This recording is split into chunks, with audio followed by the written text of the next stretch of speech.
The shaft sinkhole tragedy unfolded on May 28, 1973. 9 diving experts had planned a dive at Mount Gambier's shaft sinkhole, a location known for its unique features. There was a small opening leading to a cave with a lake 20 feet below. Through this opening, a beam of sunlight penetrated into the cave, illuminating the lake and acting as a guide for divers. This beam remained visible throughout much of the main chamber, unless the divers ventured too deep into one of the 2 side branches. The team had initially agreed to stay within a 200-foot maximum depth range, ensuring they remained within the main chamber and could always see the guiding light, their point of reference. This was their plan, but on the second day, 4 of the divers asked to explore the western section of the cave, aiming for a depth of 250 feet, which would set a new record. This was deeper than initially planned and posed a significant risk. In 1973, divers still used regular air cylinders rather than mixed gas tanks. Therefore, they needed to be more cautious during their descent, as nitrogen narcosis could set in. The increasing water pressure would have pushed the nitrogen into their bloodstream, causing a state of consciousness similar to being drunk. Also, these divers, while skilled in open water scuba diving, were not very experienced in cave diving, which added further danger to their plan. They started their descent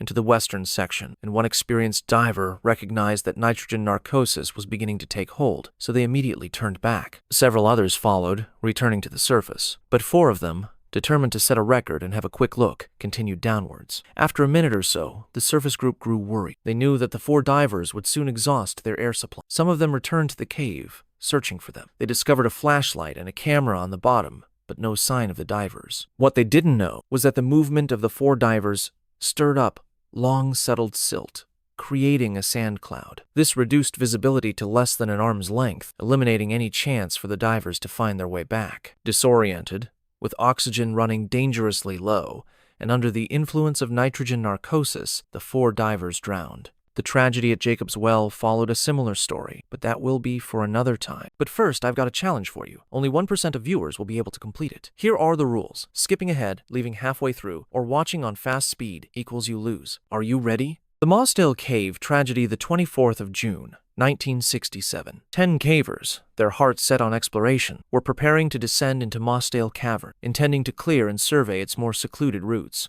2 leaders, both veterans of caving, had been to this location previously, which gave some comfort to the rest. The cavern itself was notorious for its cramped conditions, with limited areas where standing fully upright was possible. After several hours inside, 4 of the cavers, becoming aware of the true difficulty of the cave system, made the decision to return to the surface. They observed an overcast sky but detected nothing out of place. The others continued their journey deeper, reaching the far Marathon Passage, an incredibly restrictive area measuring just 18 by 12 inches.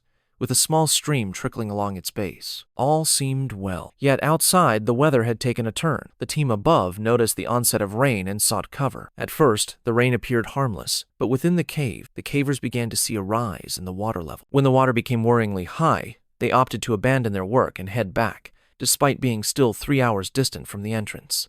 Simultaneously, the surface team made a terrifying discovery. A body of water had encircled the cave entrance. The cavers inside, unaware, had no clue how much water was about to flood their route. The surface team rushed to get help, while those inside frantically tried to find. Want to know if they survived?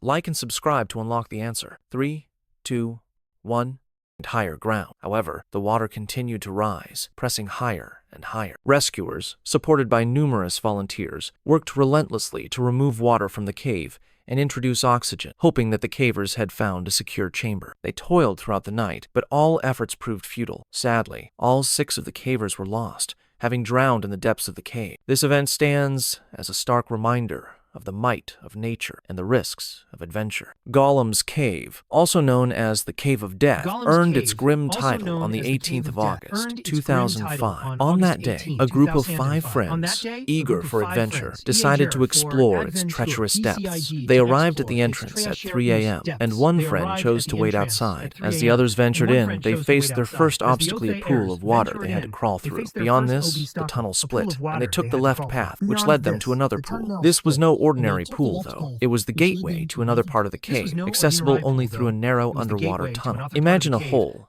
just 3 to 4 feet in diameter, that required complete submersion to swim about 15 feet to reach the other side. One by one, the friends began to enter the water. Upon reaching the other side, they found a chamber with barely 3 feet of airspace. Meanwhile, their friend outside grew increasingly worried, seeing no light and hearing no sound. They entered the cave, calling desperately for the others, but their calls went unanswered. Confused and terrified, they reached out to experienced cavers and, finally, the police. Little did they know the horror that the 4 friends inside were enduring. The 4 had stumbled into what cavers call bad air, an atmosphere with a dangerous imbalance of gas-higher carbon dioxide and lower oxygen, making it incredibly difficult to think clearly, move, or even breathe. The swim back through that narrow tunnel now seemed impossible. One by one, they attempted to escape, but the first person couldn't find their way back in the claustrophobic space, succumbing to the lack of oxygen and clarity. The others, attempting a rescue, soon became trapped in that tunnel as well. The police responded, trying to pump in oxygen and drain the water, while anxious friends and family waited outside, desperate for news, but their efforts were tragically in vain. The bodies were eventually recovered, and the cave was sealed off with cement. If you'd like to discuss this story or suggest an idea for the next one, please join my Discord. The link is in the description. The Jacob's Well Tragedy. The 23rd of November, 1983. 2 students from Texas State University, named Richard and Clark, were about to enter Jacob's Well, an underwater opening that led to an extensive cave system beneath the surface. The well presented a deceivingly shallow appearance, at around 25 feet deep, tempting many to touch the bottom and return. However, this was merely a facade, as it connected to a vast underwater cave comprising 3 chambers. The first 2 were relatively open and accessible, but the third involved a very tight squeeze to pass through. Those who managed this squeeze would find themselves in a 10-foot tall room with a small opening, too restrictive to pass, at the far edge. This diminutive tunnel, a mere 2 feet in diameter, was the site where, 2 years earlier, 2 people had perished after a rock slide blocked their exit. Returning to our 2 students, they possessed some experience in typical open-water scuba diving, but lacked expertise in cave diving. They were, in fact, working towards their open-water diving instructor's certification. Their instructor, Don, was a highly seasoned and skilled diver, and it was he who had recovered the bodies from the previously mentioned accident. Don was relentless in warning others to avoid Jacob's Well, recognizing its lethality. He had even attempted to seal the opening to the 4th chamber with cement, only to have it reopened by other divers, who left a taunting message. "You can't keep us out." Don himself had narrowly escaped death in Jacob's Well while attempting to enter the 4th chamber. A collapse of gravel had trapped him in the tunnel. Resigned to his fate, with an empty tank and having ingested water, his survival instinct ignited. He began frantic movements, eventually freeing enough gravel to escape. Upon emerging, he found his colleague offering him a regulator, a device that enables underwater breathing. As Don ascended, the air within his body rapidly expanded, his size increasing almost 4-fold, and when he finally surfaced, he screamed in agony, his abdomen enlarged due to a ruptured stomach. These incidents had piqued the curiosity of Richard and Clark, who, despite their inexperience in cave diving, wanted to witness it firsthand. On the 23rd of November, 1983, they entered Jacob's Well, reaching the 3rd chamber and the notorious small opening. Richard removed his tank in order to maneuver through the opening, proceeding with his tank in tow. When Clark removed his own oxygen tank and attempted to follow, he caught sight of Richard's face and the absence of his tank. He quickly extended his regulator to Richard, giving him a moment to breathe. The 2 passed the regulator back and forth, making their way back from the small opening. They somehow managed to squeeze back through to the 3rd chamber, but as they moved towards the exit, a jarring clang of the oxygen tank caught their attention. Not only did this indicate that they had collided with a wall, meaning they were going the wrong direction, but it also meant that one of their tanks was nearly empty. They had unwittingly entered the false chimney within the 1st chamber,